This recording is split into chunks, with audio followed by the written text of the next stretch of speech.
ఓం శ్రీ మాత్రే నమ. 621వ నామము దివ్య విగ్రహ.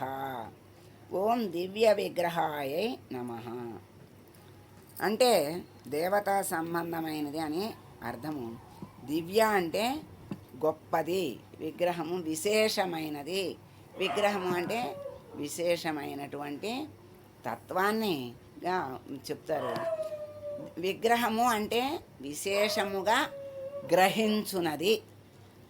విగ్రహము అంటే భగవతత్వాన్ని గ్రహించేది అని ఒక అర్థం కూడా వస్తుంది.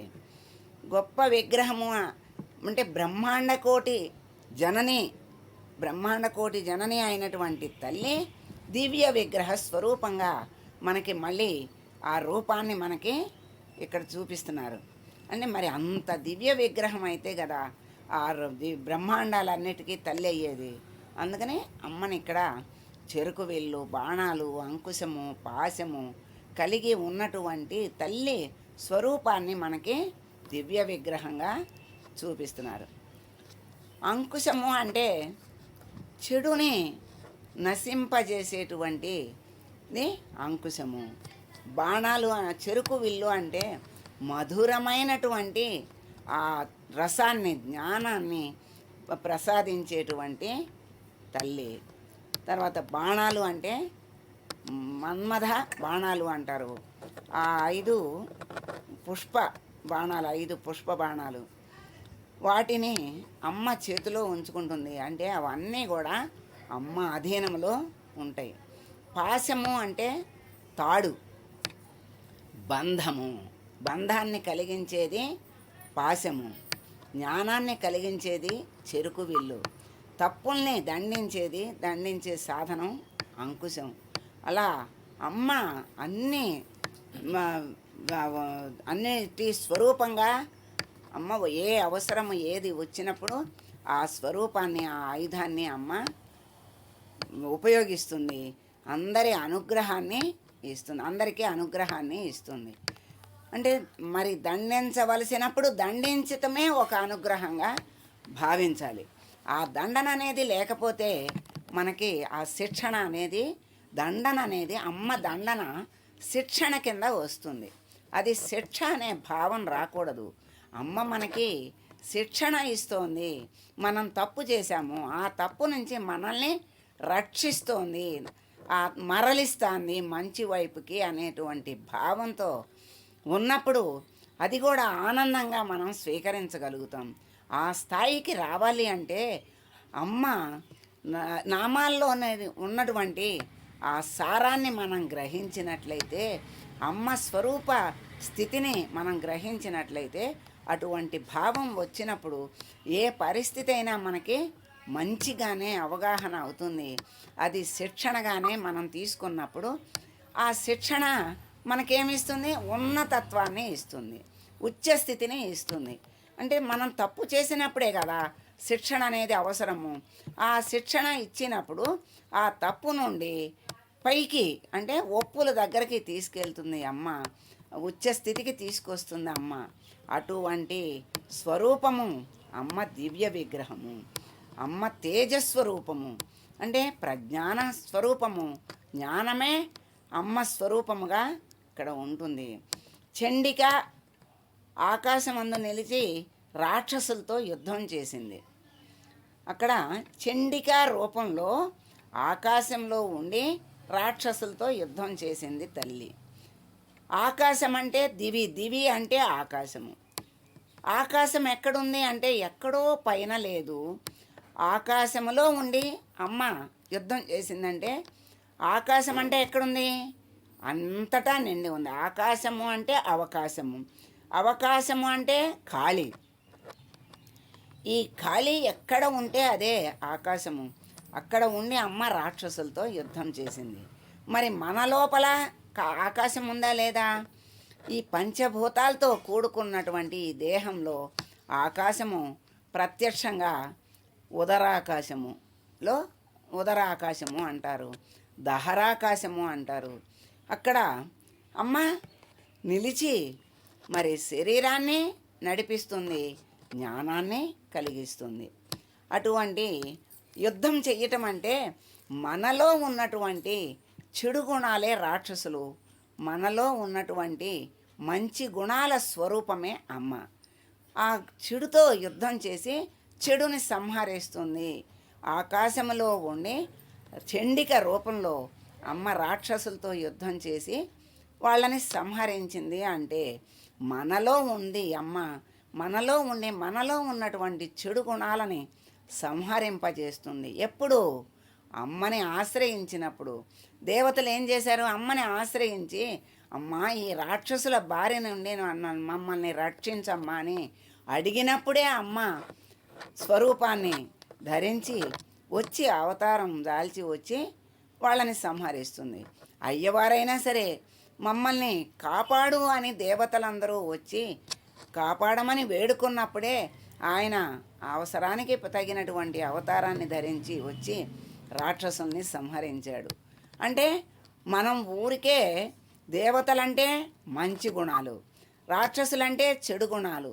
ఈ రాక్షసులు విజృంభించినప్పుడు, అంటే చెడు గుణాలు విజృంభించినప్పుడు రాక్షస గుణాలు అడుగున పడిపోతాయి.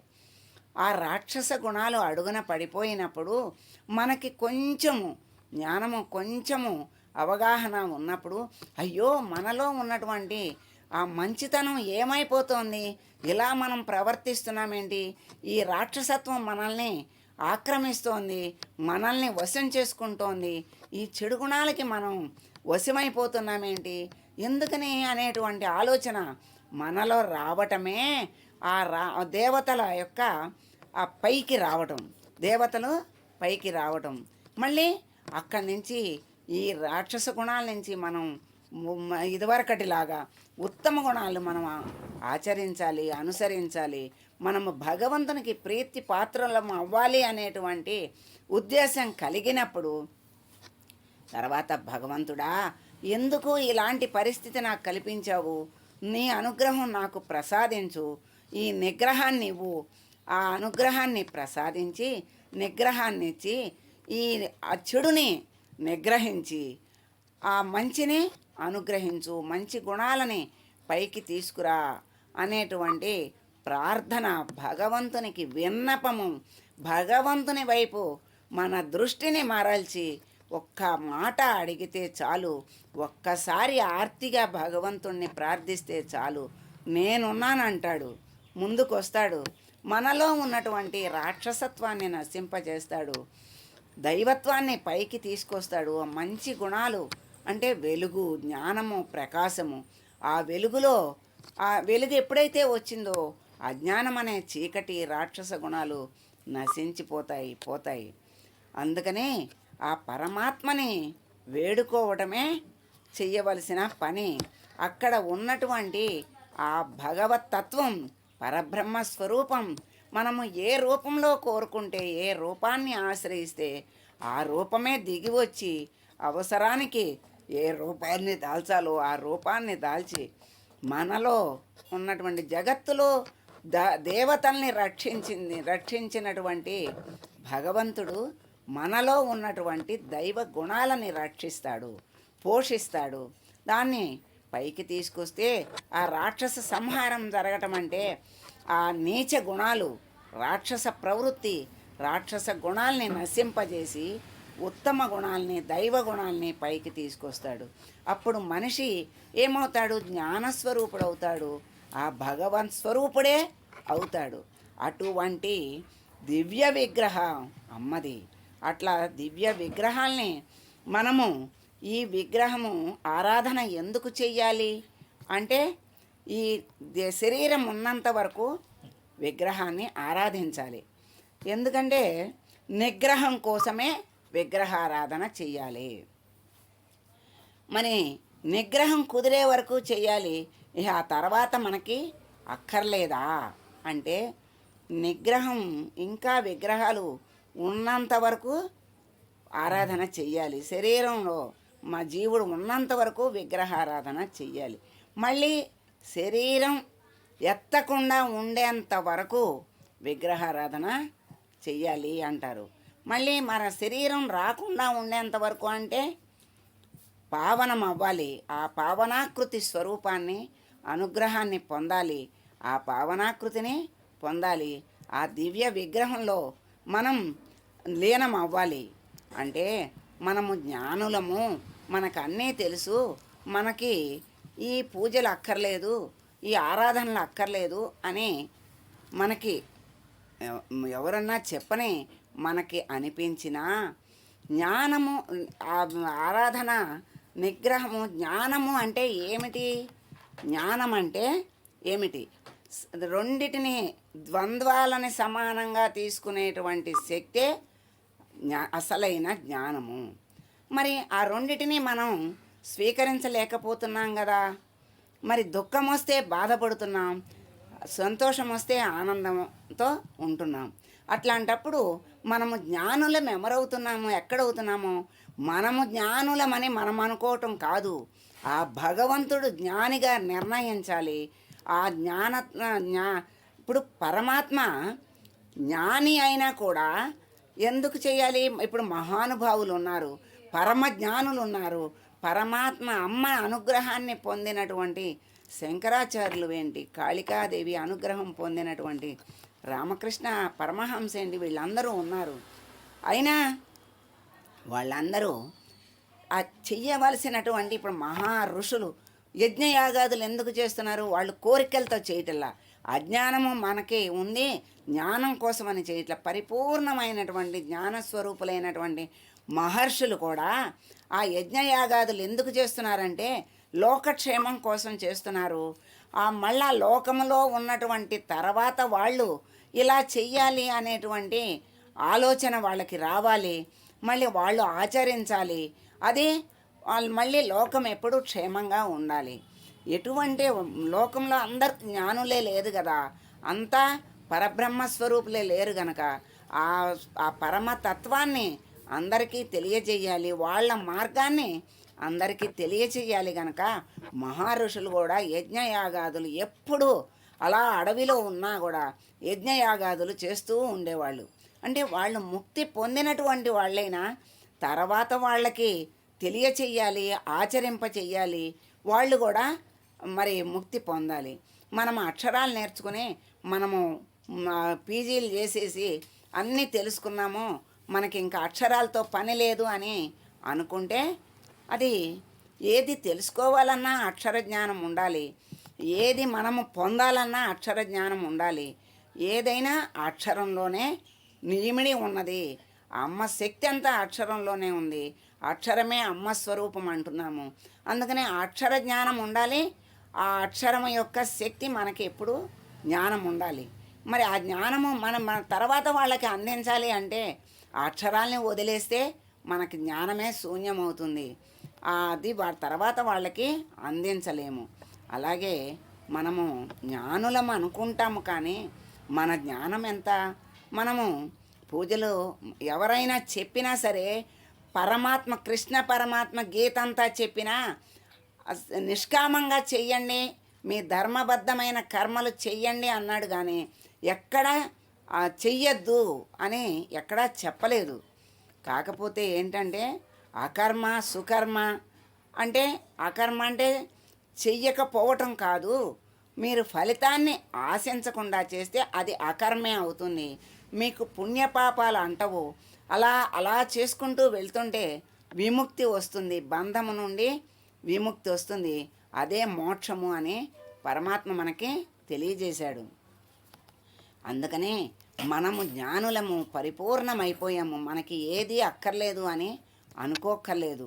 దేని ఎందు స్పందించకుండా అన్నిటి యందు సమస్థితిలో ఉండి పరబ్రహ్మస్వరూపుడై ఉంటే కూడా తర్వాత వాళ్ళ కోసం మనము అనుసరించాలి, కర్మను ఆచరించాలి. కర్మ చేయకుండా ఉండట్లేదు కదా, ఆ కర్మే సుకర్మ అయి ఉండాలి, ఆ సుకర్మే అకర్మగా ఆచరించాలి అని మనకి పరమాత్మ బోధించాడు. అటువంటి కర్మల్లో ఈ విగ్రహారాధన కూడా ఒకటి. ఆ విగ్రహారాధన అంటే దివ్యమైనటువంటి ఆ విగ్రహాల్ని నిగ్రహం కోసం ఈ విగ్రహము మన శరీరము ఉన్నంత వరకు చేస్తూ ఉండాలి అని మనకి ఈ నామం ద్వారా అమ్మ మనకి ఉపదేశం చేస్తోంది. మరి వీటిని అన్నింటిలో ఈ అన్ని విగ్రహాల్లో అమ్మనే చూడమంటే, మరి అన్నిటిలో ఆరాధన అంటే ఒక్క విగ్రహాన్ని పెట్టుకుని ఆ కాసేపు చేసేటువంటి ఆరాధన కాదు. జగత్తు నిండి ఉన్నటువంటి అమ్మని, జగత్తంతా అణువణువున ఉన్నటువంటి అమ్మని అణువణువున స్మరిస్తూ అణువణువున ఆరాధించటమే అసలైన విగ్రహారాధన. అంటే అంతటి శక్తి మనకి రావాలి. మనకి మానసికంగా ముక్తి పొంది ఉన్నా, వాడు జీవన్ముక్తుడు అయ్యున్నా, తర్వాత బంధములో ఉన్న వాళ్ళ కోసం విగ్రహారాధన వాళ్ళకి అలవాటు చేయాలి. దాన్నే శరీరం ఉన్నంత వరకు చెయ్యాలి అని అమ్మ మనకి తెలియజేస్తోంది. అందుకని వెలుగునిచ్చేటువంటి జ్యోతి స్వరూపము అమ్మ. మరి విశ్వరూపం మనకి కనపడుతుంది అంటే విశ్వమంతటా ఉన్నటువంటి అమ్మ రూపాన్ని, అమ్మ శక్తిని, అమ్మ తత్వాన్ని మనం గ్రహిస్తే విశ్వరూపమంతా కనపడినట్టే, విశ్వరూపం మనం చూసినట్లే. అమ్మ విశ్వరూపంలో మన నక్షత్రాలు, సూర్యులు, గ్రహాలు అన్నీ ఈ వెలుగునిచ్చేయే. అంటే జ్ఞానాన్ని ప్రసాదించేది. వెలుగు అంటే జ్ఞానము, ప్రకాశము, అదే ఆ పరబ్రహ్మ తత్వము. వీటన్నిటికీ వెలుగునిచ్చేటువంటి జ్యోతి దివ్యజ్యోతి. అటువంటి దివ్యజ్యోతి, దివ్య విగ్రహ అయినటువంటి తల్లికి మనం మంగళం పాడదాం. సర్వమంగళ మాంగళ్యే శివే సర్వార్థ సాధకే శరణ్యే త్రయంబకే దేవి నారాయణి నమోస్తుతే.